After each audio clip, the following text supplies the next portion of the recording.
Hello, everybody, and welcome to another episode of Hiker Sessions, where we interview thru-hikers, day hikers, and everyone in between. We have an extra special episode for you all today. I'm very honored and appreciative of these next guests for agreeing to come on the show. They are Kimberly and Jarrod Hester, known on the trail as Hippie Chick and Poet, and they are also the current owners of one of the most iconic hostels and, quite frankly, in my opinion, one of the most iconic spots on the entire Appalachian Trail. Welcome to the show, guys. Hey, thank you. Yeah, thanks for coming on. Look, I in researching about the hostel, both since you guys have owned it since 2015, and before that, back to, I guess, when it started in the late 70s, I've got 1,000 questions, but I think it would come as a surprise to no one to know that you thru-hiked together the Appalachian Trail in '08, because I think for most people that maybe even own a hostel, there has to be some connection. You just can't walk out of an office job, never hiked or anything, and start owning a hostel. I don't think, right? So maybe if you could each give me a little bit of your background, kind of just a little bit leading up to your thru-hike in 2008. Sure. Yeah. I'll let you go first. Okay. Well, let's see. So I would say Poet was more of the hiker, though. He knew about the Appalachian Trail as a child growing up. So, see, I'm telling your story. Yeah, that's fine. So he was the one who was an Eagle Scout and did some backpacking trips, with that, and also had a friend of the family that had hiked in, I think, 1989 or something. But anyway, so you grew up with the Appalachian Trail.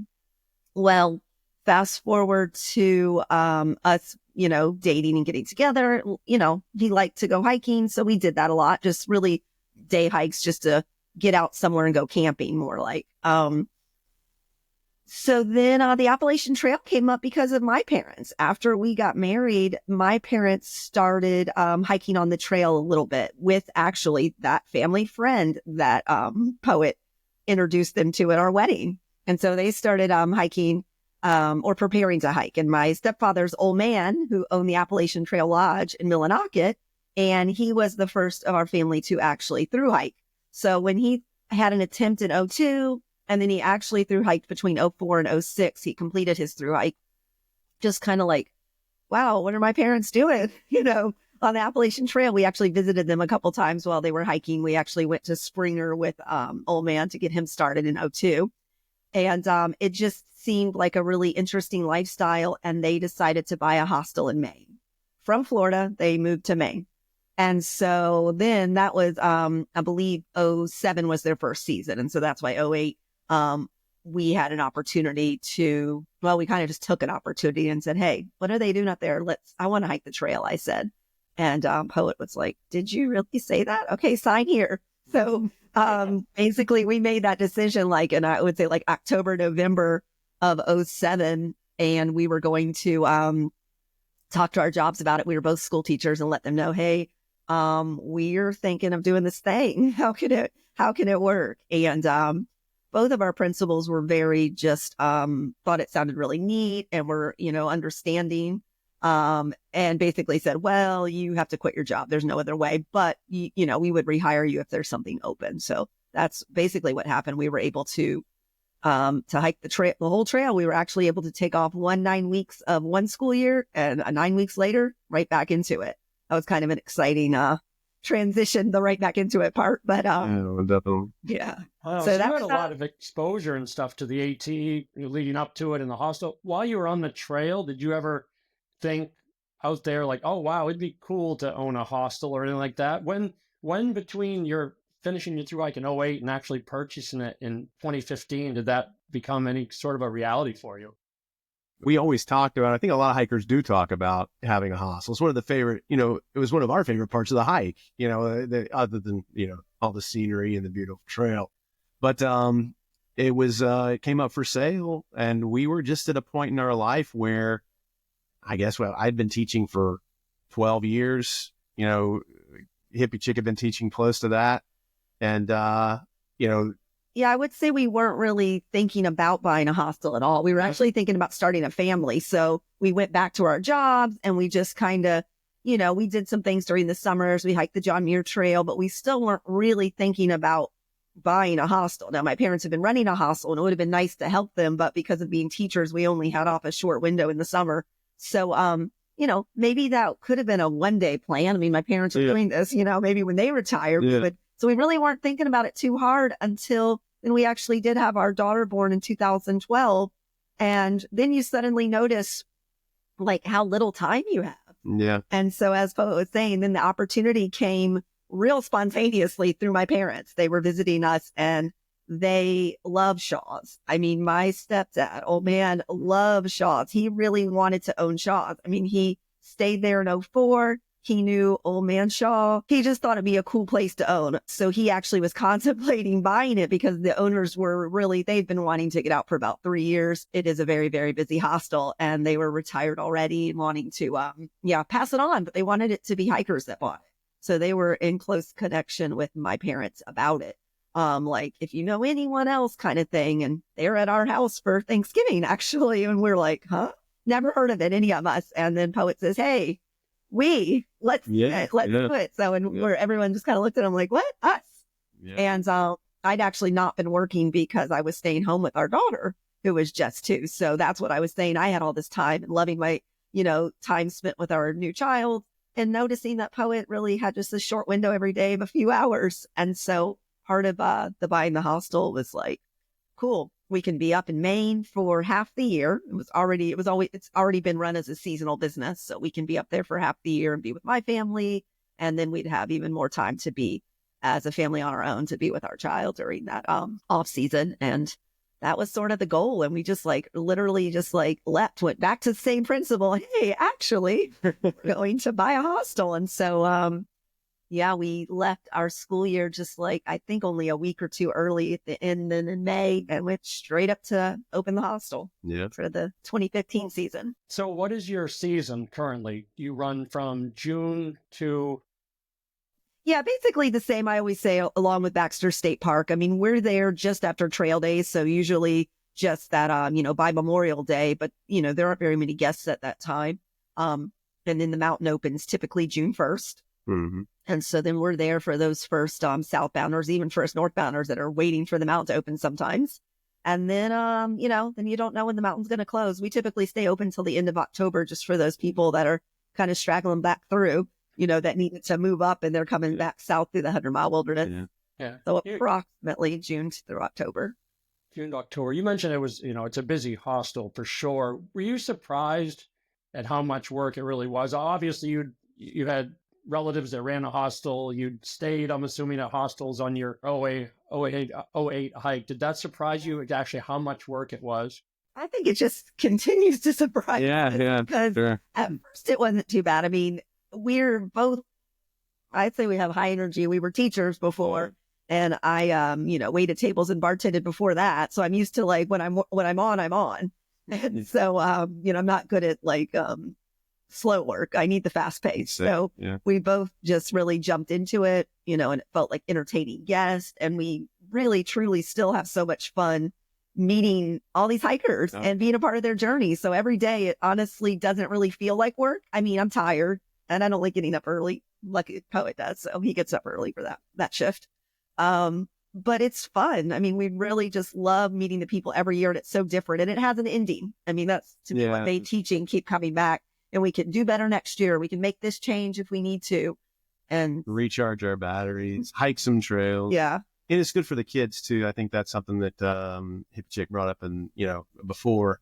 We like raising our kids around people like you guys. It's pretty amazing to see these hikers and what they share with our kids and, the earthy, individuals living out their dreams. That's what better group of people could you look for? Right.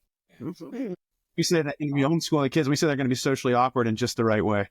I'll tell you, the trail, you bring up an awesome point. I found that the trail is such an equalizer, just in so many ways. I just found it so to be around that all the time, I would think, although it's a lot of work but I would think it'd be very special. You mentioned some changes maybe from year to year. In my research, I found that you all really kept a lot of the great traditions that have been since the hostel opened in the late 70s, the breakfast, which is awesome. And I got to try at the end of this year, which was great. The 3 and 3, and you get just 3 of everything. what changes through the years have kind of major changes have you made through the years just based on your experience when you hike the trail and feedback from hikers? Are there any things that you've added or changed and got rid of? Yeah. You want to? Well, no, you go ahead. Well, I think I talk a lot. yeah, so you're better at it. Well, I would say the gear shop. That's the biggest. So it did. That was his right away. The first, like, my stepdad had a gear shop, a small one. He called it Old Man's Littlest Gear Shop or something cute like that. But with the southbound crowd, they weren't ready. They hadn't had that 100-mile wilderness teaching experience yet. Yeah. So he would actually say, "Hey, well, talk to my, my son-in-law when you get down there. If you need something, he can help you out." So right away we were like, "Yeah, we should have a gear shop," because we changed out all our gear, not all of it, but quite a bit right there, Gap ourselves. I needed shoes and sleeping bags because we're cutting it. So you always have great ideas before you start. Yeah. Yeah. You mentioned Neil's mountain crossings at Neil's Gap. A lot of people think that's, they're like, oh, wow, that's so big. It's, it's 30 miles in, you get to change out your stuff. And I'm like, I think what you guys do, you're 100 miles in, and people by that time, they know what they need or need to get rid of and stuff. Do you, as far as like services, you have the Poets Gear Emporium, which I toured and is awesome. I mean, you guys got everything. You can just show up there with nothing and just buy everything for a thru hike, which is awesome to have all those things that you need, and especially after going through the 100-mile wilderness. What other maybe things, services and things do you provide for the people who are coming southbound? They got through the 100-mile wilderness and they're like, okay, I need help. Just what are some things that you guys offer? Advice, obviously, but any other things that you can offer to them? I mean, we obviously moral support is a big part of it. Advice, the shakedown. Yeah. So like you said, 100 miles in, the transformation can be pretty extreme because they're ready. They're really convinced. I mean, so they want to see what can be done. So if you can shave 5 pounds, 10 pounds off of somebody's, base weight, that's huge. And you keep them on the trail that way. Yeah. And it gives them that sense of hope. Like, okay, I'm beat up right now, but maybe a little bit less weight on my back, and I can, and make the miles that I want to make, or just keep moving forward without feeling so sore, or your shoes, the footwear is a big part of it. People come, they got blisters. They buy shoes that are too small because their feet are immediately swelling and growing, and then that's another way. And then, speaking of that, we have foot soakers with Epsom salts. That can make a difference. Yeah. Ice packs in the fridge. Yeah. Little things like that, Yeah. And I think the moral support, I mean, Poet, especially being a teacher, and we both were, but you are very good, maybe the scout as well, but sitting down and really he'll do a shakedown for maybe 1 or 2 people, but there'll be like 5 or 6 and just sitting around talking about, those ideas of carrying your fears and what it's going to be like out there. And sometimes the southbounders come through and they are, all right, we just did the 100 miles. I don't need to get food again until Stratton. Like, how far can I go? And then Poet's always like, you know what? Give yourself a break. Yeah. Let's think of this as now a series of weekend hikes. That's right. And, I say that a lot. Mm-hmm. Also say one of the best parts of hiking is not hiking, but you have to hike first to know that. So, I like to remind them too, like the hardest thing that they did is actually starting the hike. They did to get the time off, to save the money, to convince everybody they're not crazy, they're there. So then they just got to get, they got to get over that physical hurdle. And then they'll have the mental challenge a little bit later on, right? They hit the Green Tunnel or something like that, or Pennsylvania. But, that's, they'll get through that as well. I'm not even going to ask you if you ever have, because I've met you a few times now, and you have a really, really good way about you, which I appreciate. How many people have you talked out of quitting? Oh man. He gave it up now though. No, I'm kidding. So it was like, you really feel like you were trying to convince them. And now though, it's not so much as that of convincing people to stay on trail. It's just supporting them in whatever decision, because I've had people think, actually just last season, there was a guy I remember telling me, I've got what I came out here for and I'm going home, going all the way back to Hawaii, but I came out here and did the 100-mile wilderness. I feel good about that. And I got what I came for. So at that point, you can't like convince someone to stay. Well, but there's some people who do come up and they, you can tell there's doubt, but you can see that doubt is centered around things that they can change, and they really don't want to quit. Mm-hmm. You're not ready, but at the same time, they don't know what to do. So just a quick talk, just some support, just changing out a couple of pieces of gear that might have been making them, help making them struggle can make a huge difference. And just letting them know, I mean, your story, our story is a huge part of what they want to have as well. What we went through, we all did this. We all had our doubts. If you didn't, I don't know what. Yeah. Yeah, you're not human. So, and as a result, but look at where we are now. Yeah. And that's huge. Yeah, that's a really good point you make there about everyone's story. I know my section that I maintain for the Maine AT Club is right in the 100-mile wilderness, right around Gulf Haggis, Chairback Gap, into, and that whole area I maintain. And I have taken out through the years, I've had that section since 2016, dozens of people who quit right on KI Road. Yeah. And it never really, I just saw them as just being miserable and just wanting to get out of that misery. And after doing the trail now, you mentioned about our stories and where we are now, I think I'd be more inclined to say, hey, let me give you a ride into Brownville. Let's get a nice hot meal or something, or maybe spend the night in there, and then I'll bring you back to the KI Road. This is so hard in comparison, like you said, 30 miles over a Blood Mountain, and you're like, woo, civilization. Or 5 miles, Woody Gap. I mean, you can get, there's so many services down south. The 100-mile wilderness is very hard. It is hard to start up as a southbound. Yeah. I usually am just like, wow, hand it to the southbounder, because not only did they start with Katahdin and their body's broken, they're going to go do a 100-mile wilderness. I mean, that in itself is a huge hike. At the height of black fly and mosquito season too. Yeah. I mean, I don't go on my section of the trail to maintain it after, end of May. I don't go back there again until the end of June, because and I think a lot of them are like, wow, is this the way the whole trail's going to be? Because if that's the case, I'm out, right? Oh, yeah. They get through the bugs, they're going to be fine the rest of the way. Exactly. Yeah. Exactly. So they make it to you. You're at the hostel. What are some of the challenges that you all deal with year in and year out? There must be things that come up, or no? It's just not too many, really. It's busy. Just managing the people that, maybe want shuttles and things like that. But for the most part, we don't like to say no. So we take on a lot because, it's a short season and a lot of people want to be able to get in what they want to get in. So we're going to try and make that happen. But that's the hard part, is just making ends meet sometimes, which I also find satisfying. It's kind of like playing Tetris or something like that. At the end of the day, you clear all the lines, get a good night's sleep, and start over again the next day. But there's seasons within seasons. So we start out, we've just had this time change. It's going to be light outside until 9:30 or so at night, with, getting close to summer solstice. So we are, but we also have a lot of energy. We're really excited. So, I mean, the Southbounders are, we have a heart for them for sure. We're excited about their beginning their journey. This has only just started. And the same for our season. We're, excited. We like to do a lot of trail magic. We do a lot of grill outs during that time, and people are coming in late, So we'll keep our gear shop open so that we can do these shakedowns in the evening, or, it's just kind of, it's got a great atmosphere, kind of just a celebratory, atmosphere. And then, those people need things, but we're there for them, just to help them get their gear sorted out and mail home what they need to mail home, mail food ahead if they want to do that. Yeah. And then things start changing, and there's a lot of section hikers that basically don't usually need that much gear help. Excuse me.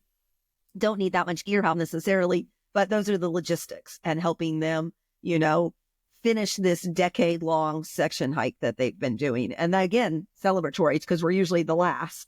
I love hearing their stories too, because they've started to come around to really kind of figuring out why I don't think everybody understands why they start a hike. I think they find out later on something about themselves. We get to hear about that, because by the time they get to us, everything's starting to kind of make sense, I guess. Yeah. Yeah. One of the questions I had, what percentage, and it's, it'll be anecdotal probably, but you mentioned the section hikers, and I know a lot of people love to just come and do the 100-mile wilderness. What percentage of the people that stay at the hostel are not thru-hikers, do you think, roughly? I'm like, so for that would be, that would basically be section hikers or people coming out to hike the 100-mile wilderness. Mm-hmm. And that would be more of our, numbers wise, maybe 30 something percent. Yeah, I think it's a good amount, actually. Yeah. I guess a guess off the top. Yeah, I think it's gonna, the numbers increase in July and August. August is probably the busiest for that, just because it's summertime. You know? And in that case, it's hard to say, but probably something like that. August, it sounds like August is probably your busiest month by far then, because you've got the so bows, no bows, and everything converges. You've seen that we have a lot more northbounders finishing early in the last few years. I would say that's been a trend as they are starting earlier because of maybe the crowds, maybe the weather's been a little warmer, but there's been a lot of people that are starting in February, and they'll make it us in July, August. You may see more people Sobo early on this year too. I know the ATC was encouraging people because of the storm and the conditions of the trail. Although I'm hearing they're getting much better. There's really just a small area now that's impassable, but they were encouraging people to go southbound. So I was even thinking on my section, oh boy, I better get out, and have it ready for when Baxter opens, because the southbounders may be. What do you do as far as, I'm always curious about the hostels. I know, do you guys do work for stay at the hostel? We do a little bit of work for stay. We mainly have a staff every year because it just, it works smoother that way. But we do, we have tenting. So that's a, economical option for people that are coming through. So typically we might offer a little bit of work for stay, but not as much. So we normally just have a staff.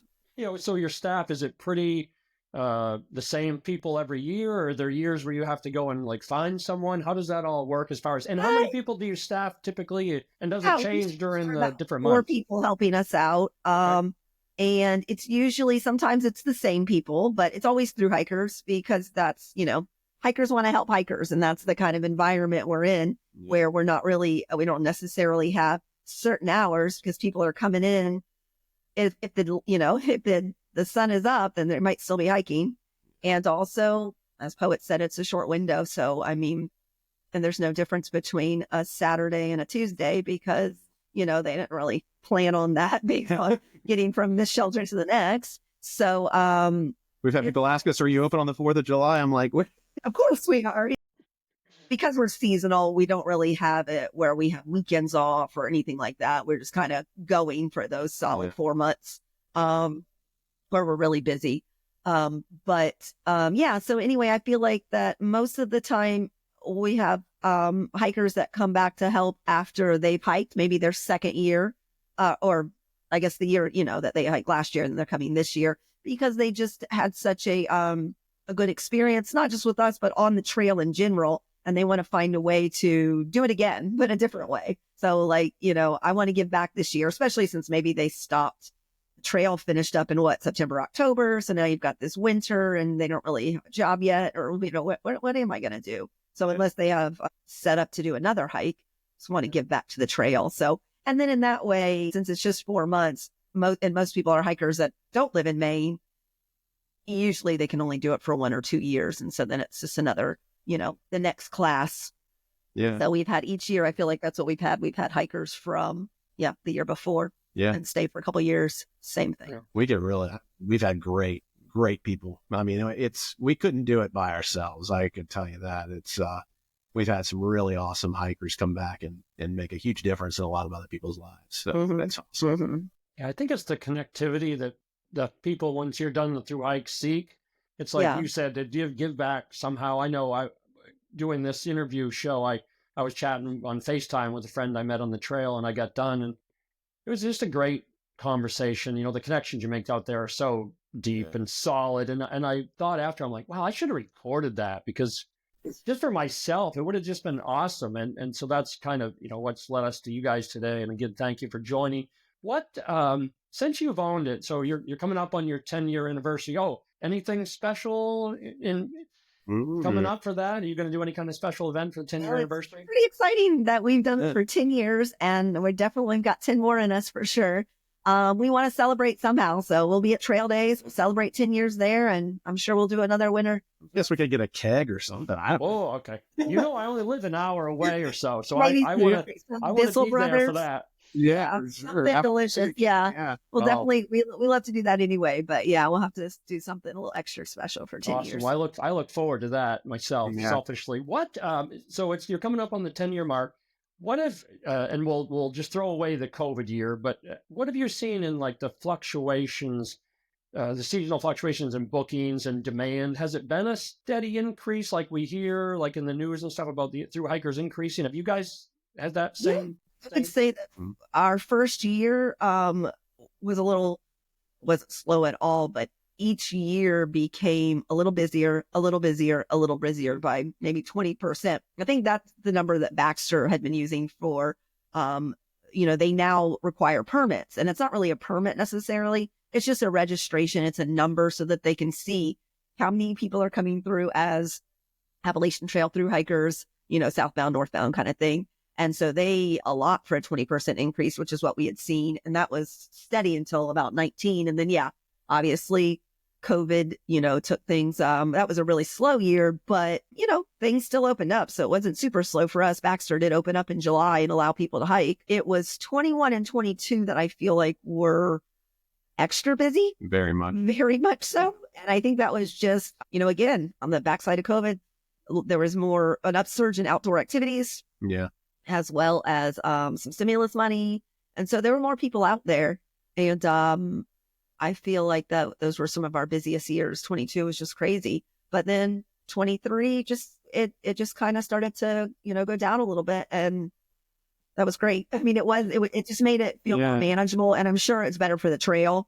So I am seeing now that over the, those 2 years, 23 and 24, there was still a little bit of a decrease, but nothing that was like anything drastic or noticeable. It was just more like, wow, not quite as busy. That seems to be more like 2019 was. So just see what goes on from there. But maybe just back to normal. I know, Paul, you said that you don't like to, you're super nice people and you don't like to turn anyone away or anything like that. But at the height of those busy years in 21 and 22, were you guys thinking like, or do you have any plans like, oh, we need to expand or do something extra here or what? Any thoughts there on those? And we talked about it, and Hippie Chick is a good voice of reason, and so I'm always like, we got to do this, we got to do that. By this, no. Yeah. And then another house to clean, another. Yeah. No, again, we allow tenting and. Yeah. It usually works itself out though pretty well. But we were those 2 years, we just kind of started moving people out, like, made it more of a 2 or 3 night maximum on the camping. Time to get going. Yeah. But, I know some of the hostels I stayed at along the way, you could just tell that everybody who either just worked there or were owning it had a lot of pride and took a lot of pride in making the hikers, thru-hiker section, whoever's there, their experience awesome. Is there something that you all try to do that when people are done their thru-hike, they're like, wow, we want them to remember our hostel? Are there any little things that you kind of do to make you guys special?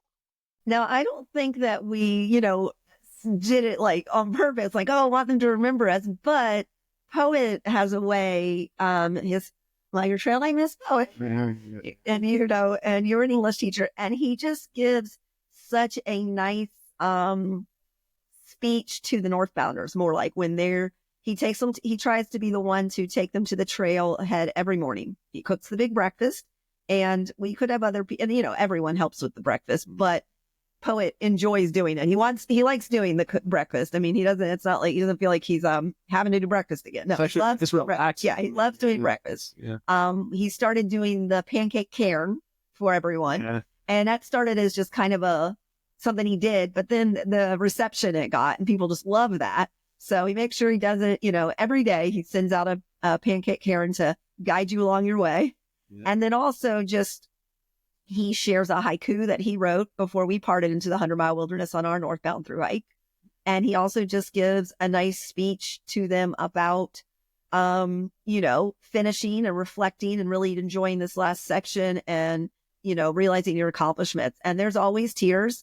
You know, it's just a sweet thing, and it just is so meaningful. We've had people actually that have heard this speech before and were leaving early one year. Yeah. Hawk's like, hey, I need to record you doing this for my friends because they're going to miss it since you're not taking them to the trail and they got to hear this. Yeah. So he's been, so like I said, it's kind of become a tradition.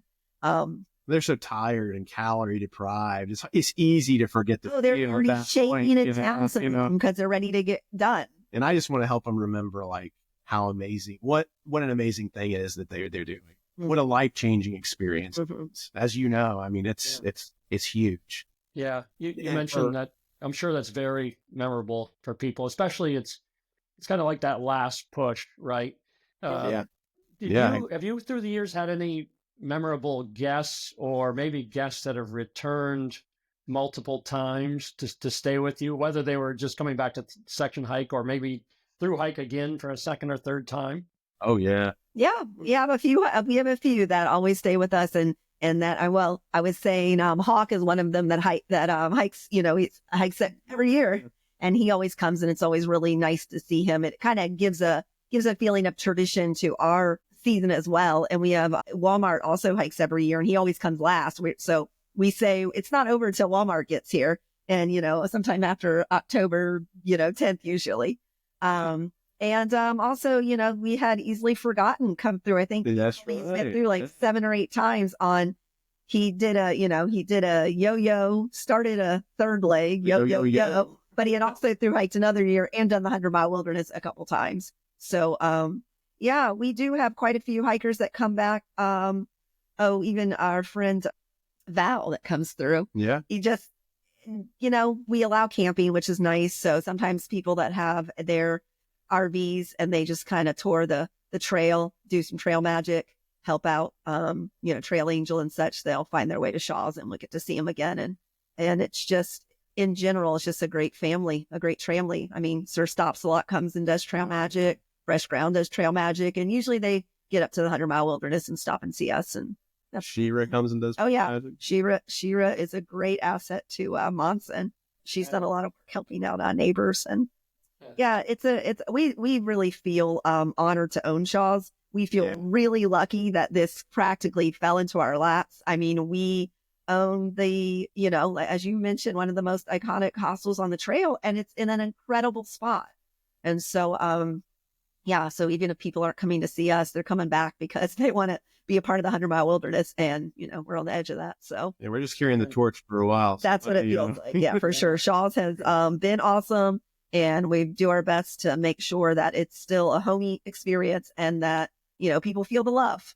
Yeah, crazy I'll be honest, as you're naming off those names, and I'm thinking, it's just such a sense of community. I get goosebumps. Like, you're just naming these names off, and I don't even know these people, and I'm like, that to just have that sense of home you just mentioned, make it feel like home when people get there. It's just awesome. And then, Monson itself, like I said, I only live about an hour or so away from you guys, and I have family up that way, so I'm very familiar with Monson. I mean, do you guys kind of feel or understand like how important your hostel is to the community? I mean, not only just for like that sense of community, but also dollars and cents wise. Yeah, I mean, it's true because I guess I don't see a whole lot of people. When it's busy, it's busy. I don't know if everyone loves that. So I don't necessarily hear people thanking us or anything like that, but it's true. If there wasn't somewhere for them to stay, then they're not going to, spend their money in, the restaurants in the towns necessarily. But Monson's a great town. Yeah. The people that live there, the people that work there. Yeah. When we bought the business, we were very encouraged by the, always been supportive. Yeah, by the clerks in the town of Monson, very much like, welcoming to us, and you're going to love Monson. Just wait. This summer is when things really come alive. So I got the feeling that the community enjoys the buzz, the energy that comes with these people coming through. And, and for the most part, it's a hiker friendly town. They like the hikers, Mm-hmm. And that's not always the case, I guess, sometimes, unfortunately, but most of the time it is. Yeah. But Monson's definitely one of those, like, it reminds me of Hot Springs sometimes. I felt really welcome there as well. Yeah. I think it is a certified trail town. It is. It's a trail. It's the first one, from what I understand. Maybe. Maybe. Yeah. Yeah, I had read that, and it certainly is. Do you guys maybe partner? Do you partner with local businesses or things? Because I know when people stay with you, they may go to a bar or anything like that. Is there any kind of collaboration between you guys and some of the other businesses as far as discounts or anything like that, or no? Not really discounts necessarily. I mean, we certainly work together. We try to promote all the places. Yeah. But also, we're happy to serve breakfast to guests that are staying at Lakeshore because they don't have breakfast and they maybe wanted to stay, there instead of our place, or we were full. And so we want them to, share in the experience. So we definitely help each other out for sure. Or I'll call the hostel if we are full, or someone just wants a private room. I'll call Lakeshore and find out what they have. But yeah, or I'll pick up sandwiches from the general store for hikers to bring out on their food drop.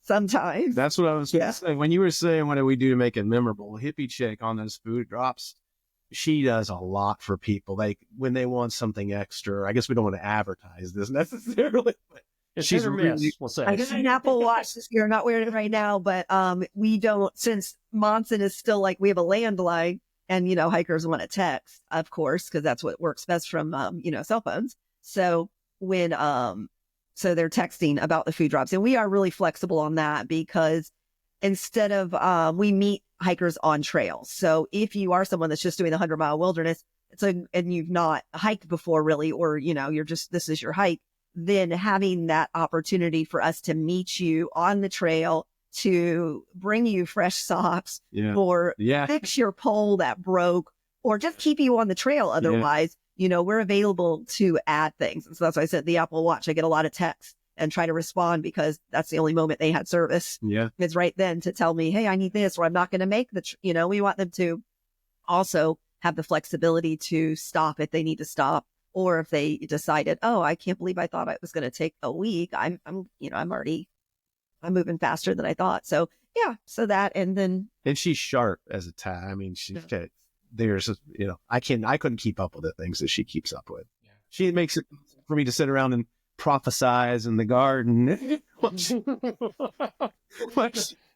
The logistics of it, that's what is kind of overwhelming to me a little bit. When I think about the logistics of what you do have like a whiteboard or anything? Like, we got to do a food drop at 10 on KI Road or Joe Mary Road. Like, how do you keep track of those? We actually do keep a notebook because it seemed that we haven't been able to figure out how to do it any other way on a computer. We tried to make our own program, and I'm like, the paper is better. So we have a notebook, and look, that's got the rooms on one side, the shuttles on the other.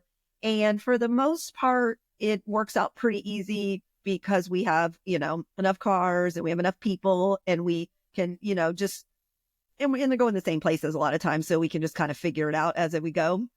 But yeah, there's a certain time of the season, and I'm sure it's in August, where I have to start either before I go to bed or first thing in the morning while they're at breakfast. I am organizing by car specifically, and yeah, it works out. It has worked out every year, but it can be a little hard. And if I've been gone for a couple days during the season, and so someone else has to do it.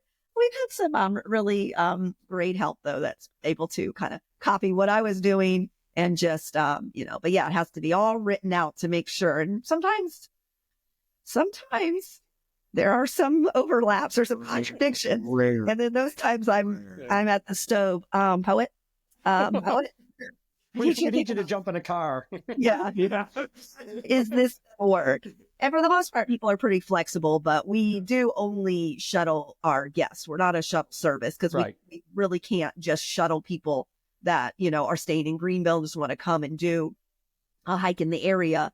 So we do have to limit it to our guests. And that is really helpful because it's just, it makes it where they can share rides. They understand what's going on. And you have to be flexible because you could just also walk it 100%. Yeah.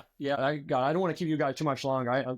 As you're talking, I'm getting 1,000 questions here. But you mentioned walking it. So I'd never heard that from the sign to take a right to into town, where the old Appalachian Trail, for people who don't know, it actually used to go through Monson. Right. And then years ago, they changed it. When I got there, and then just after I heard, that's the most 3 point whatever miles skipped on the Appalachian Trail, because people just cut into Monson and then stay with you guys and go back to the trailhead. What do people talk a lot about that, Poet, or do you ever encourage anyone to go back and do that little section? Really? No. We call it retroblazing. You know, Yeah. you walk the extra almost 2 miles to walk into town. Yeah. And then the 3 miles that we drive them, they're really not missing anything on that section. It's kind of more of the same of what they did. So it's all up to your own personal ethics, and we're not judging. And to me, it's like, well, you may as well take the ride out. Yeah. But we do give them rides back to that trail, so they don't have to walk out. Oh, for sure. If they come in at the old AT, we call it unpleasant, they usually walk in, and that's easier because I don't necessarily have someone available to pick them up, and there's not good service at that end. But in the mornings, we always take them back if they want to hike it. No big deal. We just take them right back. I want them to feel right about it. You know, if they said to me, should I do it? Then I'm probably going to say, if you're asking me, then you probably. Yeah. Because you're already wondering, you know, like, you don't want that to eat at you, that 3 miles to eat at you for the rest of the 100-mile wilderness. But some people are just like, oh no, I'm going to the trail. I'm going to 15. Yeah. I'm like, no problem. I mean, that's where we're going. Yeah. So. Yeah. It all goes back to hike your own hike. Yeah. Right? That's right. Like, for sure. I know you guys still hike a bit. Since you've owned the hostel, have you stayed at other hostels to see how they do things and such like that? A little bit. We've started traveling with our kids. That was kind of our, two things to this question. First off, we love to go visit some hostels on the Appalachian Trail, and we always do that the week before trail days. We start heading north because we do our winter in Florida. We start heading north, and we hit up some trail hostels that are friends of ours or places that can't believe we've never been to Boots Off, and we did so many good things, and we did that last year. And or we also visited Mountain Harbor. Which Had breakfast. Yeah, that was one of our absolute favorites when we were on the trail and meeting Trail Mix. That was great. And she says that so many people would come through and say, comparing the two breakfasts as if there was a rivalry where we hardly even knew anything about it. We're like, no, you guys are awesome. You have a wonderful breakfast. So that's really fun. And then also, though, as we've started our kind of what we wanted as a big picture for ourselves and our family, which is having the winter off to spend as a family, and we homeschool our kids, but also we wanted to, experience the world with them. We want to international travel and also do a hike wherever we are. So and then we try to stay at hostels and we try to get that experience. We hiked on the Camino de Santiago in, I guess, 2 years ago. And we did part of the Frances Trail and also part of the Norte. Yeah. The kids got, met hikers and saw how people did things. But last year was actually a really great trail. We did the West Highland Way in Scotland. Yeah. And we were actually able to complete that trail beginning to end. The Camino, we had to do just portions of it. Yeah. It's a longer trail. And with our kids, we just weren't really quite ready for that, or they were. So the West Highland Way, though, we hiked the whole thing. It was about 100 miles. And doing that, we met at least one other hiker, a woman who's, I think, about 23 from Germany. And she was influential to our daughter, who is 11, because it just was like, oh, this person is, a young adult who, really is doing the same thing I'm doing. And we actually finished the trail with her. She wanted to finish with us. I think she felt, like being part of the family and the kids. Family there. Yeah, but it was her first hike. And so it meant a lot to her, where Poet and I were, it's not that it didn't mean as much to us. It just wasn't a 2,000-mile epic, long distance trail. But that 100 miles, it showed our kids a beginning and an end. It was a true through hike. And having this girl alongside to feel like she accomplished something, allowed my kids to feel like they accomplished something. And it was awesome. It was really great. And one of our favorite hostels was that, it was the Inversnade. Hostel. Yes. And we love to look around and see, oh man, we should be doing this, or this is cool. One of the things they had, and this would have been great in Maine 2 years ago, they had this awesome drying room. It's like a small closet that had these wooden shelves where you, and I guess just like just like a space here in there. So you could just go lay your stuff on the shelves, your socks out, because everything was soaking wet. Yeah. And, I was like, and seeing the guy who ran it, seeing him jamming. He remembered everybody's name. He inspired me to try and do that. I was just like, this guy's got to go. And also, I think for all of us, the kids, it reminded us of what hostels are there for, these sanctuaries, like how nice it is to be able to like have somebody take care of you at the end of a long day. And feel comfortable and know that you were hiking and not like you stink and you didn't walk into a fancy hotel. It's all this, and you can feel like relaxed. Yeah, you know? exactly. It's Yeah. a big part of it.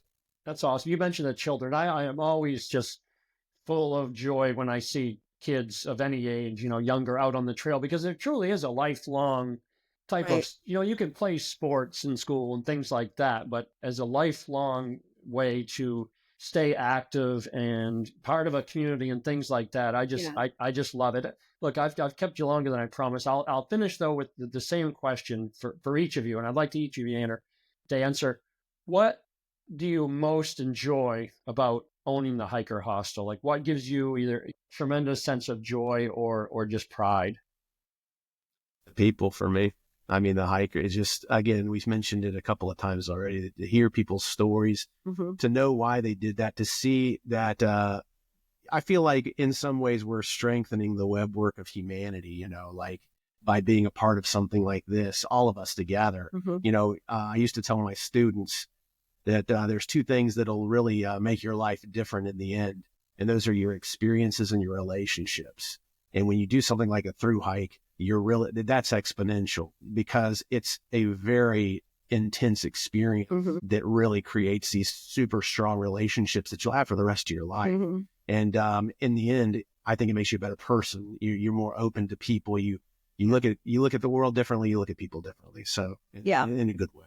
That for me is definitely the people. Yeah. Well, I was going to say the people as well, but I was on a more personal note. I feel like it is the people that I meet each year and make those deep connections with. It does feel like we're on the trail again. I mean, we live a seasonal life. So when the trail is on, we're basically the class of 2025, where from the beginning to the end, we're running our hostel almost the same, time it takes to do a thru hike. And we feel like we're down. Yeah. By the end, start off strong, and by the end, we're like, oh, okay, we can do this. I know we can do. But every year we meet at least two people and I say two people that I actually connect with and become friends with, so it's like now you've got 20 to 50 friends through friends that you met over the years. So I guess it's almost like getting to meet those people again, new people every year. And it's great. We like hosting people and we love meeting people and actually enjoying them. So it's like having a little party. It is. That's awesome. Well, first of all, I want to say, remind me not to come up and listen to Poet's speech that he gives to Northbounders, because I think he'd make me cry even if I wasn't in the midst of a thru hike. So remind me what time that happens, and I'll make sure I miss that. Secondly, again, I want to thank you guys for coming on. It was, like I said, I could talk to you all day, and I'm a little ashamed that I had never visited your hostel before, because I'm up that way a lot. But in my defense, I kind of was wanting to save it for like after or during my thru hike. Right. Because I didn't want to ruin it. I'm like, well, if I go there and see it, then it won't be a surprise. But you may see me up there a lot more. I'd even love to, I'm retired now. I'd even love to come up and help out, in whatever way I could. And so, we'll talk about that offline. But again, thank you so much. And I'm also jealous of the warmth I see. Your kids and dog run around in behind you guys. And sunshine behind. You've got a moose behind you, and I'm like, oh, don't look at that fish up there. And Sloggy, thank you for what you do on the trail and making those chair backs a little more tolerable for the southbounders. That's it's what the trail maintainers do up there in Maine is magic. Yeah. And the trail would not be what it is without you guys. So we really appreciate you. Yeah, and you're welcome. You make it possible for us to do our job. So it starts with you guys. Yeah, you're very welcome. It's a joy to do it. And if anybody who's ever hiked, you got that pack on, even stepping over a 3-foot high log or having to go under. As we get older, we don't bend like we used to, so it takes a lot of energy to do those things. Well, thanks so much, guys, for coming on, and I'll see you in a couple months or so. Yeah, for sure. Good. Yeah, no problem. It makes us excited for the season. Awesome. Take care. Yep. Happy trails.